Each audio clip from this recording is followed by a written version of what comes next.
town meeting, wouldn't it be nice if we explored some spiritual practices? And Judith is in Southeast, and I did something very, very similar last year. I was looking at my notes. I was like, oh, December last year, that is the time we all need spiritual practices to come in and help us kind of get through these times, and then to talk about some ways that we might use them with kids. So my hope is that we could first just share who we are, where we're calling from, and then if you do a spiritual practice, or if you just do something that gives you peace, even if spiritual practice hasn't been a part of your kind of regular life. So I'll go first. I'm Linnea Nelson. I'm calling from Orlando, Florida. I have done a lot of different kinds of meditation over the years, sometimes guided, sometimes not, but I find that that really settles me. I often do it before meetings or before, just at the beginning of the day. I like to do it. If I do it at night, I fall asleep, which is maybe not bad either, but I find it really, really settles me, and different kinds of meditation at different periods of my life have been helpful. So I'm going to call on someone to make it a little easier, and if that person would then call on someone else. Derby, you're right in my top corner. Would you be willing to go next? Sure. Derby Davidson, calling in from Redwood City, California. I don't know if it's a spiritual practice, but I nap. I take a nap.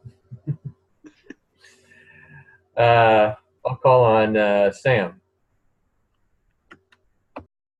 Hi, good morning or afternoon, wherever you are. I'm Sam Dickerson. I'm calling in from Newbury Park, California.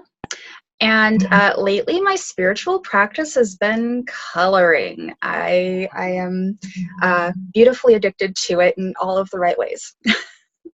And I'm going to call on Mary. Mary? Marty? Mari? Mary? Yes. It's Mari, but no, it's fine. Yeah, I have, I guess, lots of little spiritual practices. One of them is just trying to like maintain that sort of Buddha smile, you know, which I feel like if I have a half smile on my face at least, then it's spreading to the rest of my body. Another practice I have is I have like these little glass beads in the principal's colors in my car, and so I always try to like, you know, remember that they're there and not get road ragey when people cut me off. But it's really like, I feel like all throughout the day, I'm trying to do really intentional little things to help keep me grounded or connected to myself. Or so I don't do very much regular practice that's like at this time and that, you know, for this amount of time, I'm going to do this certain thing. I homeschool my 4 kids, and I'm working, and so I try to do meditation with them, but, you know, it's not quite the same as a solo practice. And I don't have they're talking at the fellowship about starting like some group practice, and I think that would be really fun, but I've never really done that, but have an interest.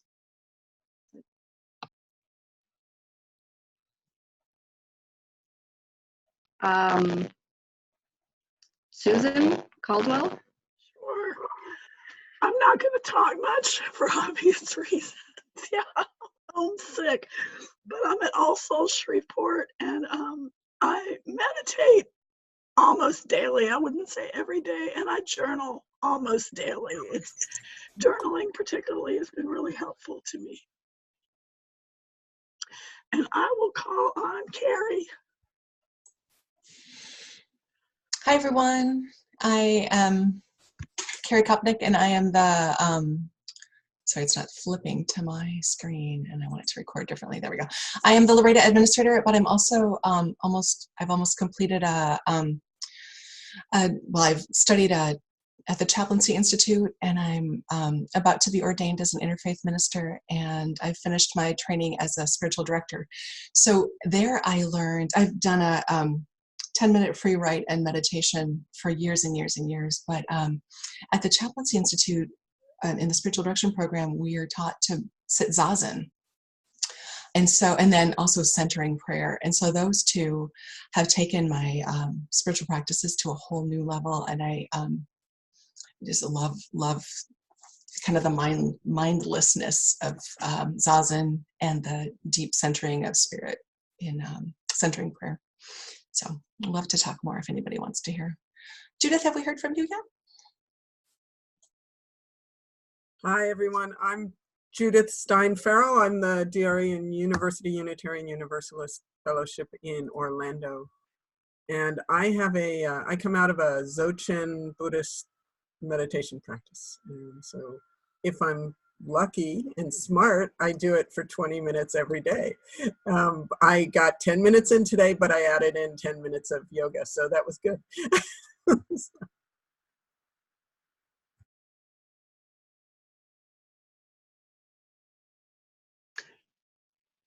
Can you call on someone? Do you see everybody? Yeah, I can. I just forgot. Let me go with Mia Noren. Hi, everybody. I'm not using my camera because it's doing these weird things. So just so you can see. My name is Mia Noren. I'm the DRE at First Unitarian in Albuquerque, New Mexico.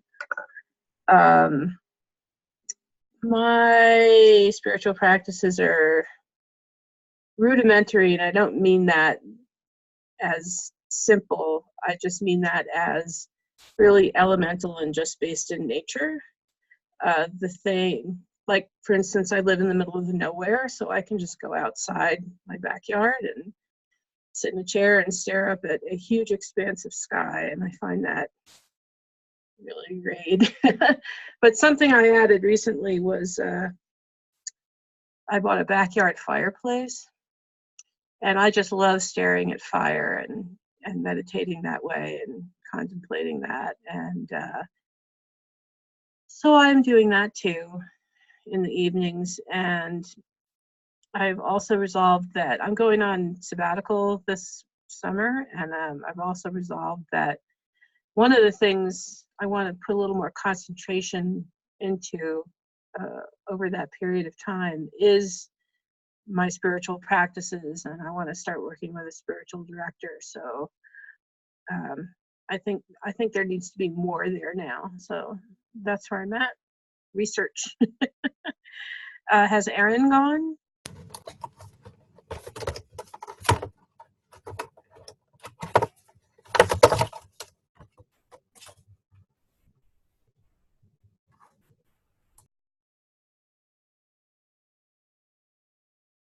Erin, we'll give you a minute and we'll come back to you in case you're trying to get on.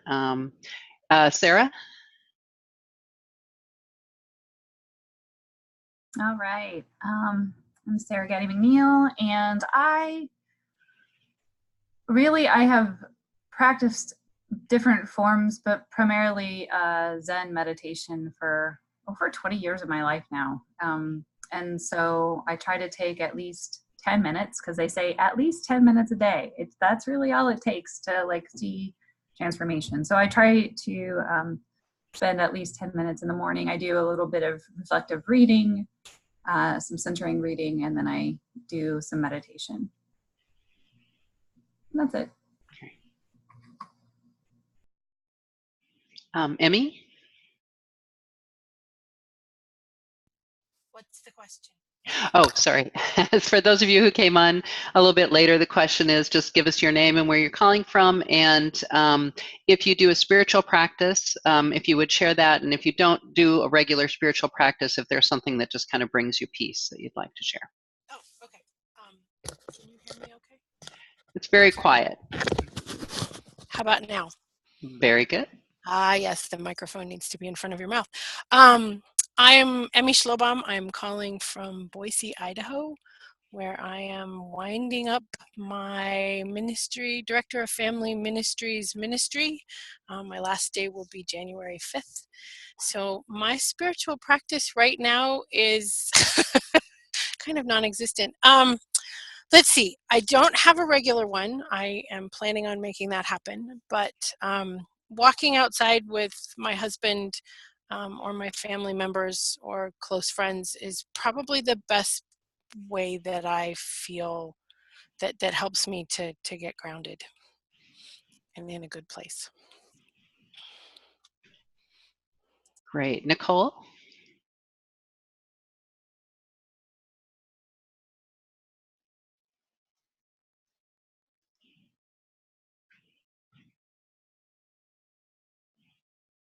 Okay, she says she's here, but not able to speak, so we'll watch for you to type something in. And while she's typing, Lizzie?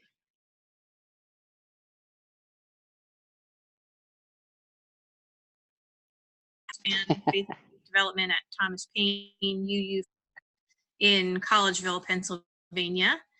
And actually, I'm trying to do more currently with just mixing colors. I'm not a painter, I'm not an artist, but my first career was as an early childhood educator, and I really just love playing around with mixing paint, mixing Play-Doh, whatever it might be. So that's something I've been digging into. I recently just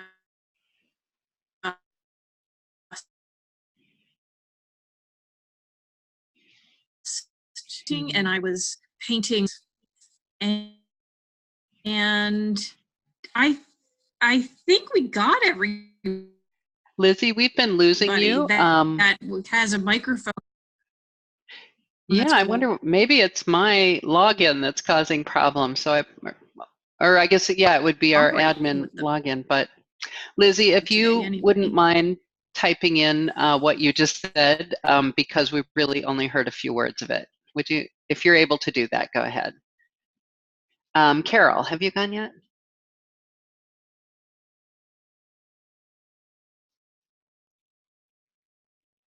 I know there's weather around the country. Could have something to do with it. I don't know.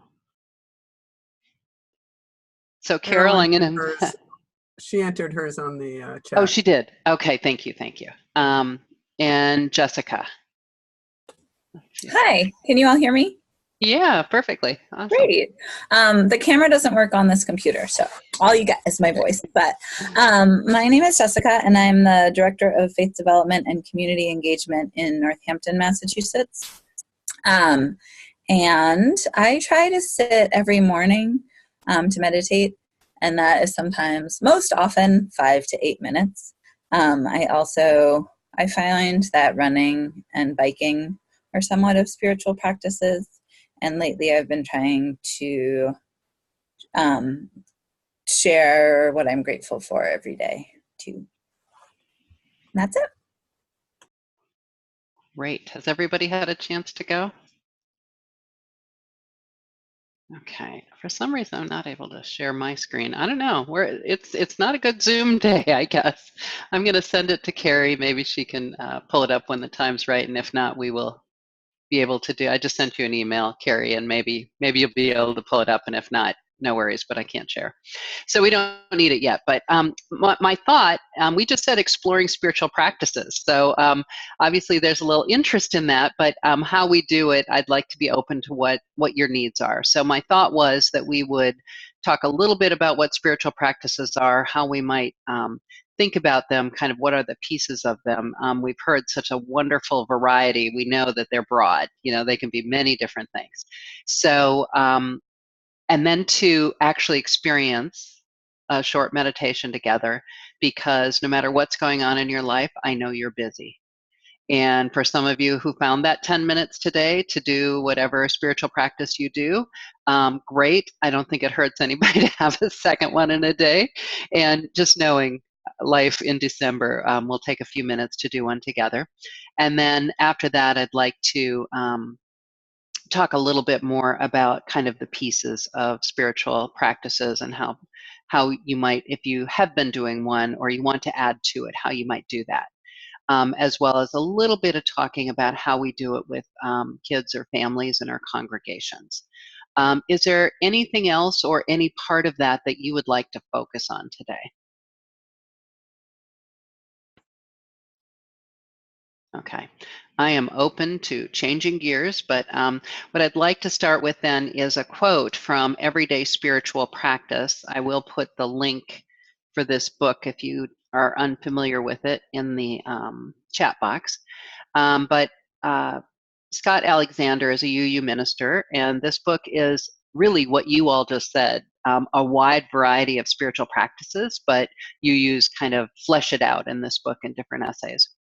And Scott says, spiritual practice is ultimately designed for something more, to make us better people and to bring our gifts into the world. The most important spiritual task we have as human beings is to make this planet kinder, more humane, and more just. My eclectic spiritual practice works for me because it helps me stay centered on who I am, why I'm here, and what I am to do. I believe I'm a better person because of the unique path that I have chosen. If you do take a look at that book, there are just a lot of great essays that I think if you're looking for something new or a new way to add on to it or to think a little more deeply about your own practice, you might find that to be helpful. So spiritual practices generally have three basic components. One is that you do them daily or very regularly. There's something about that regularity that helps us really center in. I know when I haven't done mine for a while, I just feel a little off. And I'm always happy that I'm at least to that point where I'm feeling off when I'm not doing it. And then to do it with intention. And that intention might simply be, I am going to rest during this time. It doesn't have to be, I'm going to save the world by what thoughts come to me. That, in fact, is going to encourage some monkey brain where all kinds of thoughts come to you and maybe disturb the opportunity to be really just more settled in. And what our hope is that this will bring kind of a deepening of our own spirit. And, as you use, we have so many words for spirit. It can be love. It can be God for some of us. It can be, all the words that we use if we're going to choose a prayer or just think of all of the universe. I know you all have words in mind that feel more comfortable to you. And so whether it's connecting with or deepening, that is why we do spiritual practices. And I'm guessing that our kids are feeling as harried and busy as probably all of us are, and our families. And so if there are ways that you can work this into classes or your chapels or even your worship services with everyone, everyone will benefit. Even if it's not a regular spiritual practice, generally there's some benefit from it. But when it can be done regularly, so say you build it in to your coming of age class at the beginning, something like that. So before I start talking about a flower meditation, I'm going to ask all of us to just take 3 breaths together. And you may know that doing 3 full breaths really stimulates the vagus nerve, and that has a calming effect on us. So let's do it together. I'll do some counting. I'm going to count 3 in, 3 hold, and 5 out. So please breathe with me. Breathe in, 2, 3, hold, 2, 3, breathe out, 2, 3, 4, 5. Breathe in, 2, 3, hold, 2, 3, breathe out, 2, 3, 4, 5. Breathe in, 2, 3, hold, 2, 3, breathe out, 2, 3, 4, 5. So for some of you, that was very calming, and maybe doing it without somebody counting would be even more calming. For some of you, it's like, oh, that wasn't my breath. There are so many different ways that you can breathe, as many of you, as I'm sure, have experienced or practiced. And having that opportunity with kids or youth to try different kinds of breathing and help them know that, for many kids, any kind of meditation is not what's going to feed their soul to have to sit still and breathe. So there are many meditations that can be walking meditations or spiritual practices of doing something far more active, dancing, something like that. So I just encourage you to stay really broad in how you are thinking about doing things with kids. Does anybody here do regular spiritual practice with the children or the youth in your program, or you know that some teachers are? Go ahead. Would you share what it is you do with all of us? Sam, I see you nodding, and then Derby. Each of our classes does some sort of meditation, anywhere from 2 to 5 minutes. And our youngest ones, we occasionally do some yoga, but there's always some sort of meditation, whether it's sitting quietly and listening to the silence or a guided meditation. But it happens every Sunday in each class. Thank you. Derby? Yeah, in youth group, we incorporate some form of meditation in all of our meetings, often a silent meditation or a guided meditation. Another popular alternative we have is a coloring meditation. Anybody else? And welcome to those of you who stepped in. Jessica, is that you? Yeah, we do a mindfulness practice with the different ages, which varies week to week, although I try to keep the same practice each month so that the kids get familiar with it. So we'll do mindful listening or mindful eating or mindful breathing, things like that. Great. Thank you. Well, I have a question for Carrie, who's probably offsite trying to do this. Were you able to pull up the picture to be able to share, Carrie? You are. Excellent. Okay. So if you happen to have a live thing, I happen to have 2 roses in my office from an art project earlier today. And if you happen to have a flowering plant, highly unlikely, but if you do, wonderful, pull out your flowering plant. Ooh, I think we have some orchids there. And if you don't, we're going to be showing a flower on the screen. And so we're going to take just a few minutes to do a spiritual practice of flower gazing. And flower gazing is, I think, just a beautiful, beautiful way to center yourself. When you are looking at a flower like this, we'll do it for about 7 minutes. It's going to be a long enough time for you to have that opportunity to do some breathing and relaxing. But I'd also like to invite you to set an intention. And that intention is up to you. Is it for the next 6 hours? You have a lot going on and you want to be able to be settled, or you want to show love, or you want to show gratitude, or maybe it's an intention for next year or an intention for the holiday season.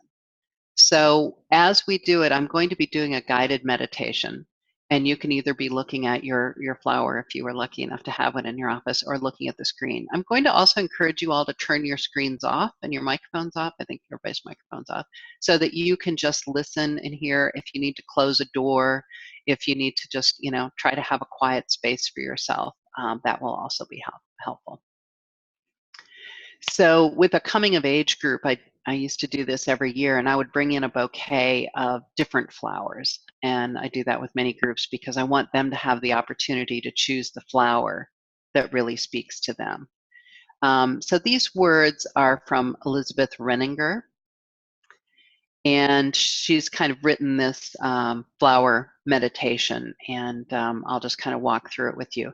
But before we start, if you're kind of distracted by your own monkey mind, as I think that's kind of, I don't know if that's a Buddhist word or not, but I know a lot of Buddhist teachers use it.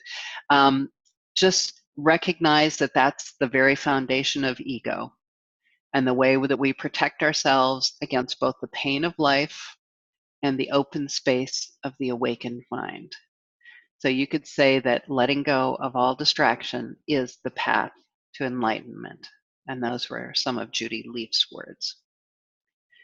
So we know people meditate in different ways. And I know you've probably even heard of Hygge, the Danish concept of just kind of not doing anything. And in Sweden, they call it lagom. I'm not sure if I'm saying it right, and Nixon is the new Dutch concept that we're hearing about. And I think that's different from spiritual practice. It can be a spiritual practice to do those things. But when you add intention, and probably trying to do it regular might be part of those kind of like hanging out, not doing things, de-stressing ourselves. But I think what we're adding is this intention.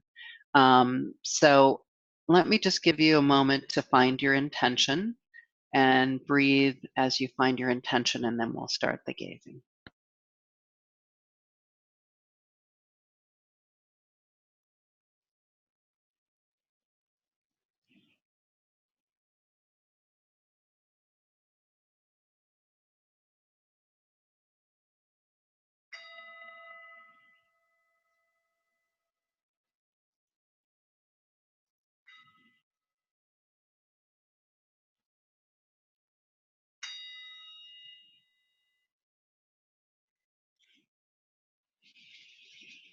As you exhale from each breath, release any unnecessary tension, especially in the muscles of your neck, your face,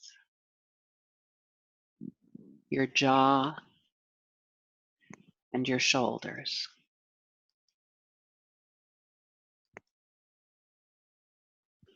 If you smile gently, this might help to loosen the muscles in your face. Feel the stability of your feet, your legs, your pelvis. Connect with the earth energy.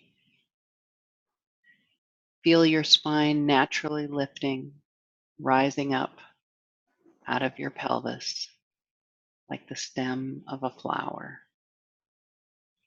rising up out of its base.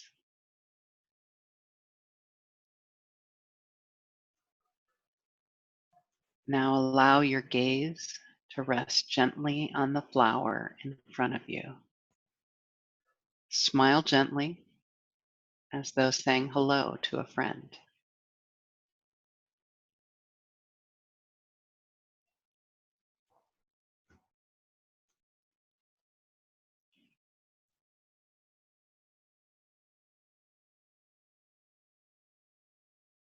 And as you continue to gaze gently at the flower, allow your eyes to remain relaxed, soft, and receptive. It's as though we invite our eyes to receive the image and energy of the flower, rather than using our eyes to reach out and grab the flower. Explore these two very different ways of using your eyes, your visual focus, and then settle back into the receptive mode, allowing the delicate beauty and healing energy of the flower to flow into your eyes continuously. And you can play with maintaining this kind of relaxed and receptive focus, while at the same time allowing your peripheral vision to be open and wide. In other words, be aware of the flower in the context of the entire room, while at the same time choosing to keep the flower in the foreground of your attention.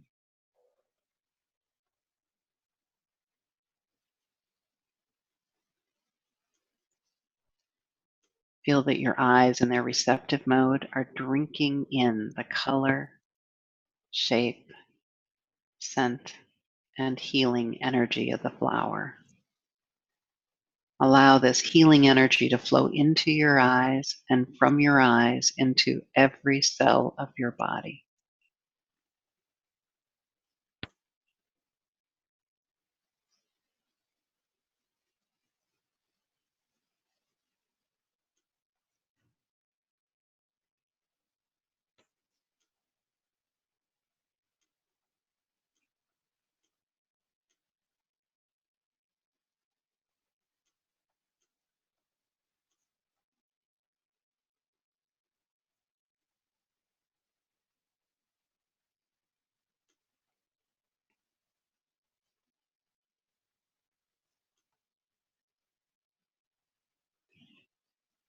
Generate some feelings of appreciation and gratitude for the gifts of healing and beauty being so generously offered by the flower. Let your intention rise up at this point and see where it takes you.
Hello, anybody there?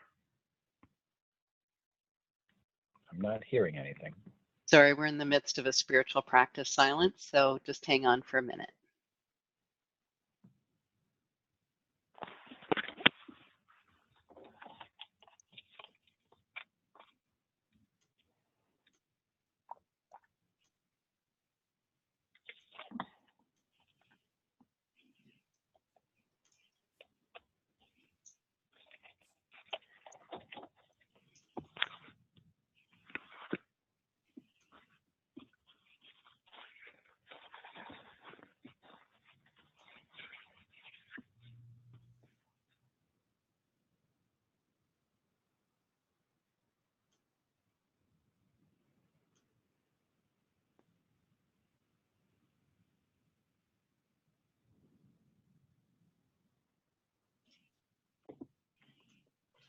When you're ready to end the practice, allow your eyes to gently close. See if you can still feel the presence of the flower in front of you. Then take a couple of deep, slow breaths, bringing your attention back into your own body. Rest quietly for a minute or two, noticing the effects of the practice, and then open your eyes.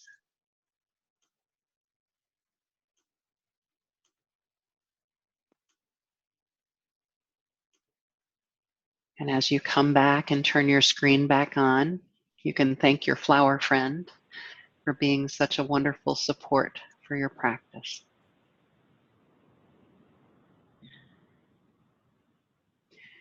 Using something from nature, there is that vibration, that energy that comes. I guess I have to turn mine back on too. There's that energy and vibration that can come, and I heard many of you enjoy walking in nature or having some connection with nature.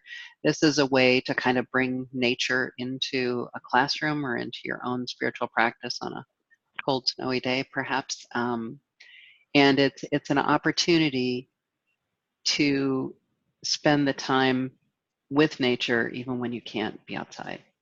Did anybody have anything you'd like to share about how you might use this practice with families, with children, in your own practice or something similar.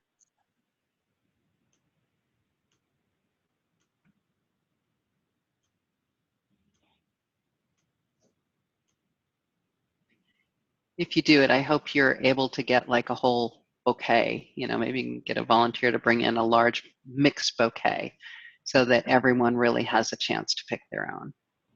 And I see we have a guest. Thanks for joining us. Would you like to identify yourself, the person who just called in? Hi, this is Randy Kokel. I'm the DRE at Pacific Unitarian. Thank you so much. We just finished a meditation, but we're going to be talking a little bit about why we do these spiritual practices. We had an opportunity to talk about what we do, and we've had an opportunity to actually do it. Since it's such a busy time of life, it's good to get in a little more time for quiet and finding peace. But why we do it, does anybody want to share why you do spiritual practices? Linnea, this is Judith. Can I go? Hey. Yep. I find, for me, there's a couple of reasons. I do it to settle when I'm anxious, just very deliberately to settle myself down. But also I find that because I do, as I said, a Dzogchen meditation, which is just a Buddhist sit, combination of silence and mantra. And it also, I go into it with the hope of finding clarity, you know, just finding nothingness, and in that letting kind of clarity find its way to me often. And there's a lot of non-clarity this time of year when you're trying to do too much. Next. Thanks. Anybody else?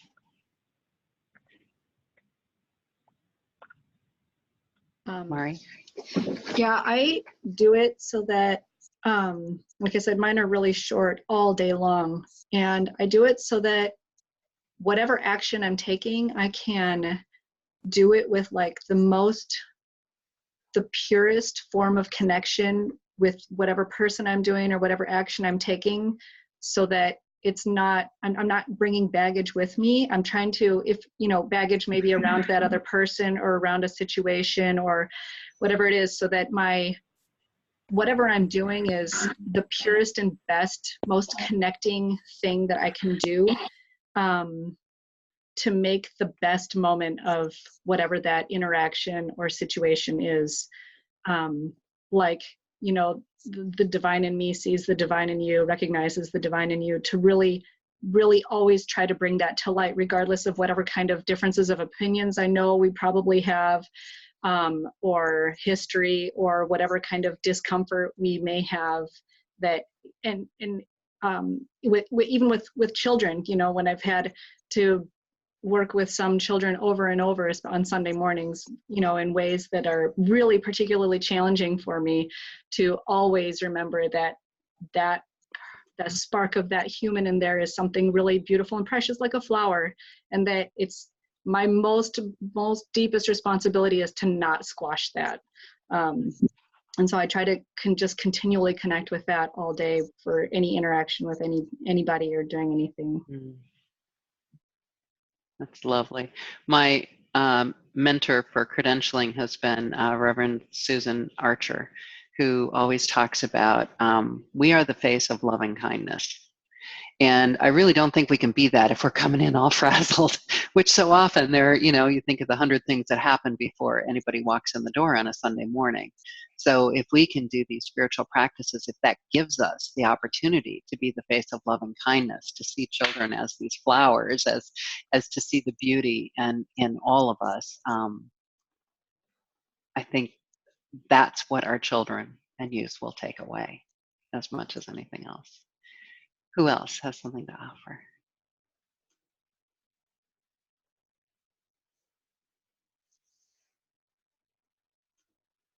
I'm seeing there's some things in the chat box, and I realize a few of you maybe can't see them if you're calling in. Erin says that they did a flower meditation outside over the summer, which was great. Everyone picked their own flower to meditate with, and the kids and leaders loved it. that would be cool if you had a place to pick your own. And Susan Caldwell says, Judith and Mari expressed a lot of my reasons. I feel that I can meet people in situations from a much more centered place. Yeah. I'm going to share another link. Have any of you heard of the Tree of Contemplative Practices? It's by Trent Gilliss. I bet many of you are familiar with it. It is a tree that has all different sorts of spiritual practices, many of which I hadn't heard of when I first saw the tree and went a little bit of exploring to find out what they were. So feel free to copy this link. Oh, the link didn't work. Let's see what's happening here. Huh. Okay, I'll find it and we'll put it on Facebook. But it's basically a tree that has lots of branches and shows different spiritual practices. And I think the piece that's really important to remember is that not everyone finds contemplative to be the same as a spiritual practice. Not only our children, but one of the things that one of my other roles is to be in Wellspring, and this is a year-long spiritual deepening program. And what we do in that program is we realize that often people of color find this long silence as the only way to find a centering, as somewhat is very white centered. So we've had people share that with us, that you got to have some variety. You've got to have this opportunity for people to move around, to do things in a way that makes sense for them.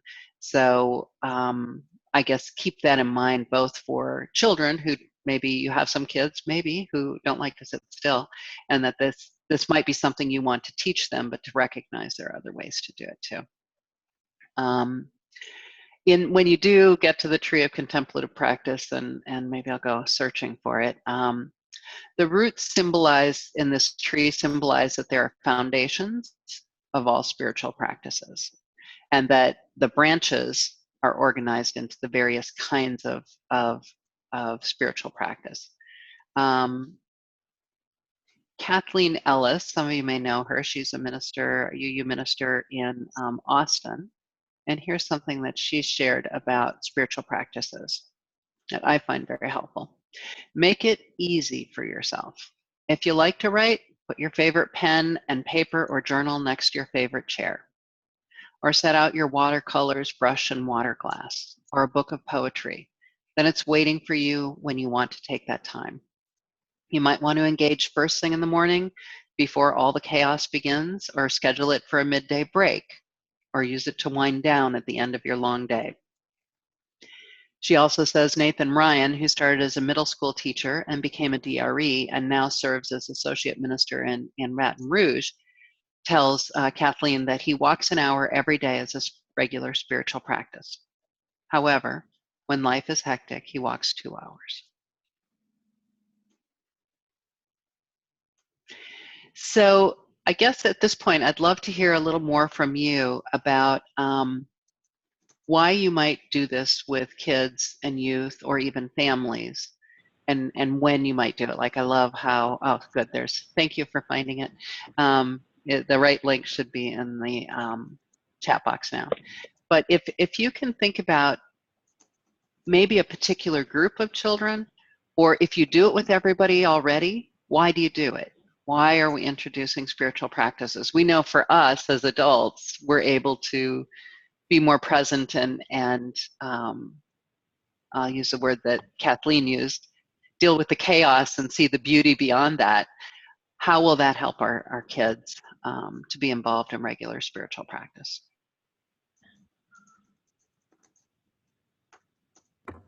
Well, I don't know about y'all, but I mean, I've noticed my youth are much more stressed out and anxious than I remember being at their age. I think it's probably the way our society is now. And so I feel like, something that can be calming and centering is healthy for them, and hopefully something that they can just, not do just once a week, but can bring into their daily lives. Yeah, if you get them doing it all week long. Randy, were you about to say something? Yes, we've got about, excuse me, maybe half of the children who regularly come to Sunday school either are on medication to help them control their behavior or they have special needs. And when we do a sort of centering practice to start off the day, it seems to help them be more in tune with each other rather than bouncing across the peripheral of whatever was going on in their mind a moment ago. It actually does seem to work, and I've asked them, we've given them little chalices to take home and asked them to try that at home, and several reported that they do and they use them, and it's kind of cool. Great. You mentioned that you did this as a class, and Aaron just chatted. It helps them regulate and get on the same page before working on the task. And I heard someone in the check-in say that you're thinking about trying it in a group setting. And for those of you who have done spiritual practices in a group setting, either as an adult or with a group of kids, are there any particular, I guess, things that you think are benefits to doing it in a group?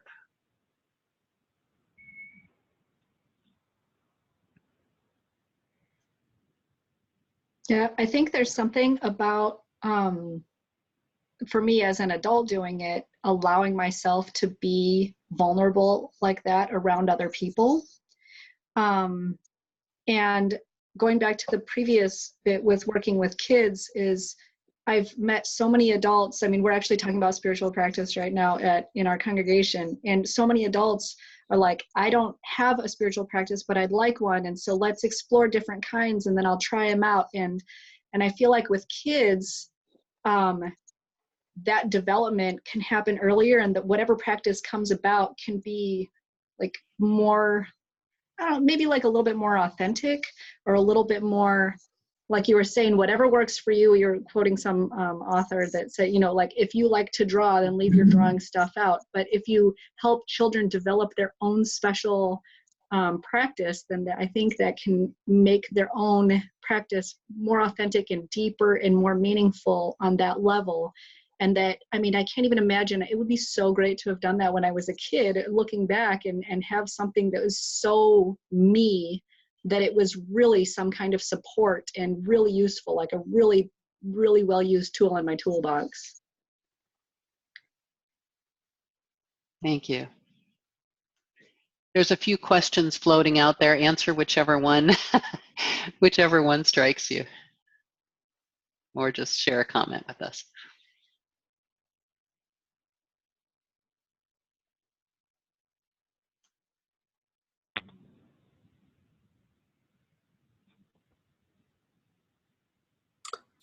I have to say that I find if I don't, I use meta practices in Time for All Ages now and then. And if I don't tell the congregation that this is a spiritual practice, they're comfortable with it. If I define it as a spiritual practice, it doesn't always hit the right chord in our congregation. Yeah, I think a lot of times when we heard each other saying what you do for spiritual practice, you might be like, oh, I never thought of that as a spiritual practice, but I do that too. Yeah, terminology. Does anybody use any other terms with kids or youth besides spiritual practice, even though that, you know, that's what you're doing with them? Centering meditation. I like centering a lot because that's really what you're doing. I mean, it's very concrete. This is what we're doing. We're centering. Spiritual practices might seem a little hard to grasp, perhaps. I found that a lot of our kids are kind of like, mindfulness has become a buzzword and kind of maybe, I don't know, overused or maybe not used appropriately as much. So I've started using the word awareness. And so, you know, bring your awareness to this or to that. And that seems to really help a lot. And so Dr. Dan Siegel has this process called SIFT, where you look at your sensations, and then you think about images that are in your mind, and then consider feelings as actual emotions, and then thoughts. And so we have done, it's not regular, but we have done this process. We're bringing an awareness to the sensations. And it seems to be really helpful to consider it with that terminology. Mm-hmm. Another great word.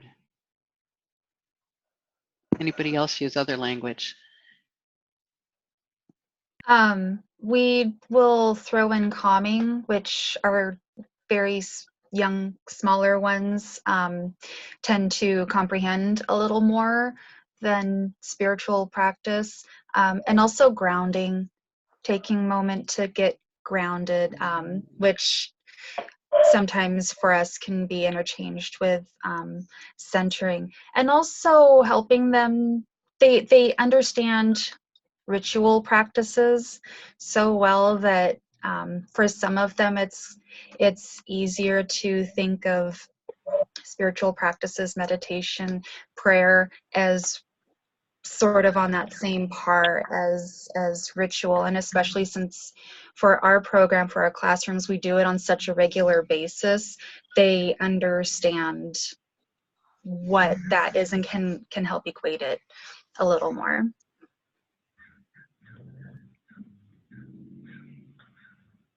I love the fact when the rituals become ingrained. Last week, I forgot to light our chalice, and as I skipped it over, several hands went up, like, "Oh, you forgot to light the chalice!" And they're expecting that and waiting for that, and it's cool, you know, because 6 months ago that wouldn't have happened. Mm.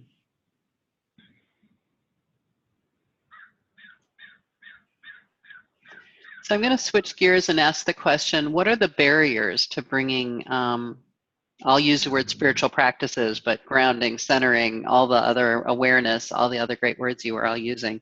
What are the barriers to bringing that to your program?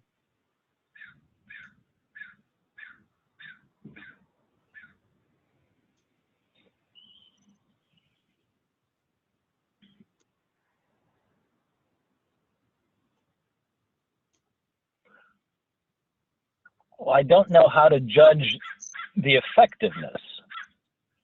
It seems like they're paying attention and they care, but there's no real objective way to tell whether you're doing anything. There are some great research studies out there, but I get what I hear what you're saying. There's a theoretical, this is all supposed to help, and I see them once a week, and so there's not really a control group to say, well, you know, where you do your own little experience. But you do think that it is, I heard you say you do think that it is helpful for them. Yes. Yeah. I think they take it home and try it, or some of them do anyway. Mm-hmm. Mm-hmm. So we heard the barrier too from Judith around language, which started us on getting some really interesting comments. I appreciate that. Any other barriers before we go into our last part that's coming to mind? Well, I think Carol Zimmerman in the chat said comfort level of the teaching teams. Yeah. And I think that's a really big one. Mm-hmm. Like whatever the teaching team might be offering would probably work better if it's more authentic to them as an individual.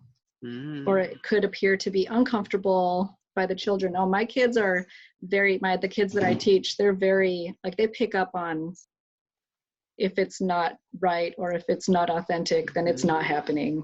And so I can see that would be a big barrier in my class.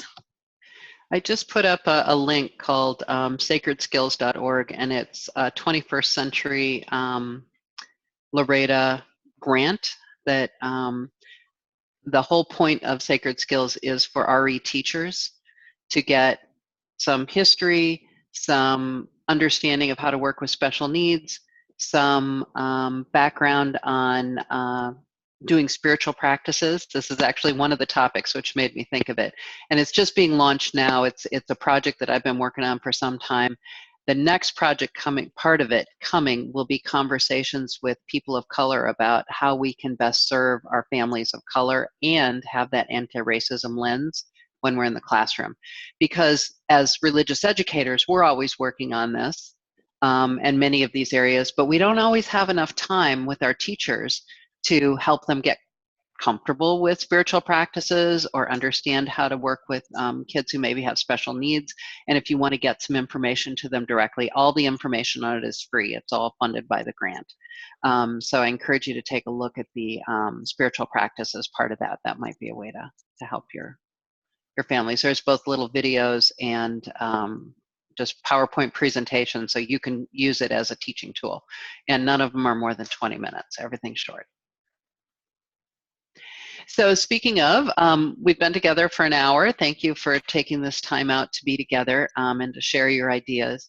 Our next one will be in January, and we haven't settled it yet if it's going to be January or February or which month it's going to be, but Richard Nugent is going to be talking with, bringing up the ideas of making sure that everybody's benefits are, answering your questions about benefits and retirement and all of those things that he did the presentation at BalCon, but it's competing with so many other things.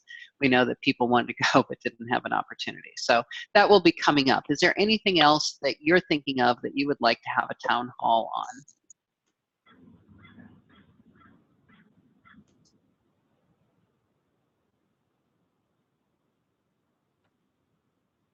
on? Okay. Well, if you think of something, send me an email either at president@lreda.org, or if you have my personal email, feel free to use that too. But I look forward to seeing many of you next month, and I hope that you have a really wonderful holiday season and you see the beauty even when the Christmas tree gets tipped over or whatever else comes your way, that you see the beauty that can be there and that your spiritual practices help you enjoy the season. Thanks all. See you soon. Thank you, Linnea.